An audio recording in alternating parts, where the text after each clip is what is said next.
Abdoussi, vous êtes le PDG d'Enco. Vous venez du Sénégal. C'est une entreprise de services énergétiques. Vous travaillez avec de nombreux gouvernements pour électrifier l'Afrique.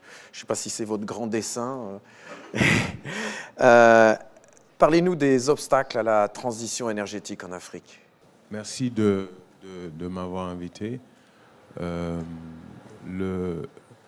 Les obstacles, les premiers obstacles, c'est qu'on mesure très souvent l'électrification de l'Afrique au nombre de ménages ou aux localités qui sont électrifiées ou qui doivent être électrifiées. Et je pense qu'il y a un progrès. On ne peut pas dire que rien n'a été fait ces dernières années. Mais il faut aussi se concentrer sur les activités annexes, c'est-à-dire les usages productifs.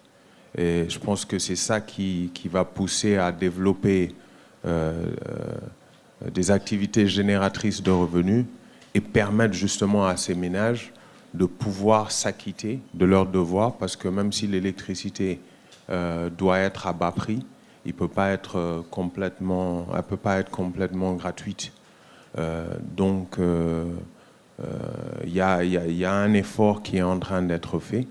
Les objectifs aujourd'hui ne sont pas toujours atteints. Et pour une raison, je pense qu'il faut également impliquer les gens du secteur privé un tout petit peu plus.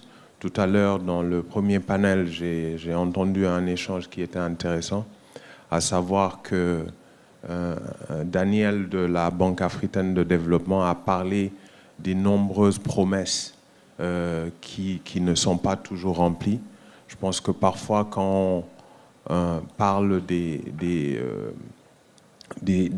promesses, par exemple, qui ont été tenues lors de la COP21 qui était ici à Paris il y a, je pense, 2 ans de cela, on annonce que la France ou l'Europe doit mettre tant de milliards d'euros dans l'électrification de l'Afrique. Parfois, on a envie de sourire parce que la plupart de ces crédits sont des crédits recyclés qui font partie des programmes qui datent de plus d'une dizaine d'années. On ne dit pas véritablement là, il n'y a pas assez de transparence justement sur les montants annoncés. On dirait qu'on les annonce juste pour clore les conférences. Et je pense qu'il faut donc un peu plus de transparence sur la réalité de ces crédits-là, d'un côté. Et de l'autre, le modérateur disait, notre cher ami Dario disait qu'il fallait peut-être arrêter de donner juste de l'argent à ces pays. Mais il n'y a pas qu'une seule solution. C'est une série de mesures qu'il faut prendre.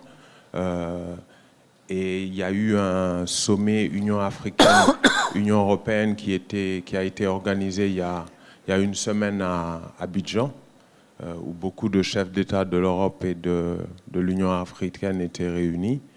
Et à travers justement la réussite de cette transition énergétique, il y a une question qui revient toujours, c'est comment faire à travers l'énergie, à travers justement cette efficacité-là, comment faire pour retenir, et je vais être très direct, retenir les Africains chez eux. En fait, c'est ça la question. Et on ne peut pas retenir les Africains chez eux si on ne peut pas trouver des activités génératrices de revenus pour ces Africains-là dans les localités où ils habitent. Et il faut y impliquer les gens du secteur privé. Et pour impliquer les gens du secteur privé, il faut voir quels sont les maux dont souffre ce secteur privé. Quel est comment quelqu'un, et je vous le dis en tant que membre du secteur privé, on peut dire que les bailleurs de fonds, les institutions financières internationales, la Banque mondiale, l'Union européenne, l'AFD, toutes ces institutions-là amènent des fonds.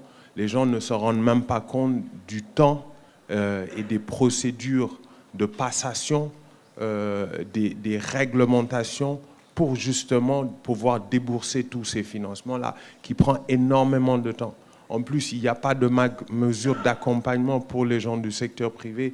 Les termes pour les conditions de prêt au niveau des banques locales, qui sont souvent des filiales de banques étrangères et européennes, sont astronomiques. Aucune société sérieuse du secteur privé ne peut résister à cela. Et ce sont ces gens du secteur privé qui vont aider les futurs ménages, les futurs habitants des ménages qui doivent s'acquitter justement de cette facture énergétique à pouvoir payer leur facture énergétique. Pour cela, il faut qu'ils aient des qualifications. On n'a jamais vu dans le monde, et même en Afrique, un bon tailleur chômé. On n'a jamais vu un bon plombier chômé. On n'a jamais vu un bon agriculteur chômé. On n'a jamais vu un bon menuisier chômé. C'est un peu chez nous, c'est pareil. Hein. Exactement. Donc, s'il y a un problème, c'est qu'il n'y a pas de bon plombier, il n'y a pas de bon menuisier, il n'y a pas de bon tailleur. Et s'il n'y a pas de bon menuisier, de bon tailleur et de bon plombier, c'est parce qu'il n'y a pas des gens pour les former. Et ce n'est pas l'Union européenne ou les gouvernements qui vont former les gens. Ce sont les gens du secteur privé qui vont leur apprendre, qui vont leur inculquer cette expérience-là empirique pour qu'ils puissent générer des revenus et peut-être s'acquitter de cette facture énergétique et participer justement à ce succès-là. Merci beaucoup, Abdou.